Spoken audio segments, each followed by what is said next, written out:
अर्थ साजिछि बाधक तमिलनाडु रे परि रहिछि दादन श्रमिकों मृतदेह लांजीगड़ ब्लॉक लाख बाहाली पंचायतर दोरासाली गाँवर सहदेव हरिजन गत वर्षे तले तमिलनाडुर त्रिपुरा को जाइथिले। सेठारे से विजय ब्लू मेटाल नामक एक कंपानी रे श्रमिक भावे काम करुथिले। गुरुवार दिन तांकर मृत्यु खबर तांको सान भाई समीर हरिजन निकट को आसीथिला। सांगरे जाइथिबा साथी श्रमिकों को मृत्युर कारण संपर्क में पचारिबा पर मध्य कौनसी उत्तर पाई नथिले। परे एने निजर जने संपर्कीय भाई को मृतदेह फेराई आनिबा पई पठाइथिले। हेले संपृक्त कंपानी मालिक मृतदेह आनिबा पई कौनसी सहाय्य करिबाकू मना करि दैछन्ति।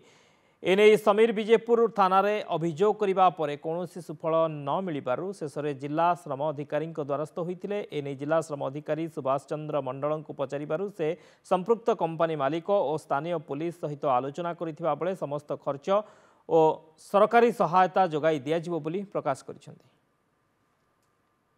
वो तमिलनाडु जाइथिले आया तापरे मो भाई सेठी देथिले बोल मको फोन करी कहले सर मुई बुधवार दिन तांको कथा हेथिले आज्ञा मते केते पैसा पठे दे बोली।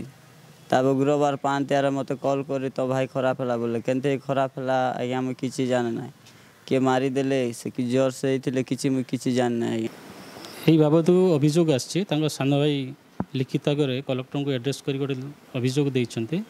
तत्क्षणात अनुसंधान करा जायछि एवं डेड बॉडी कि बड़ी पहुँचब बा सेठू आम निज मातृभूमि कि बड़ी फेरी आसो बर्तमान प्रयास चलती।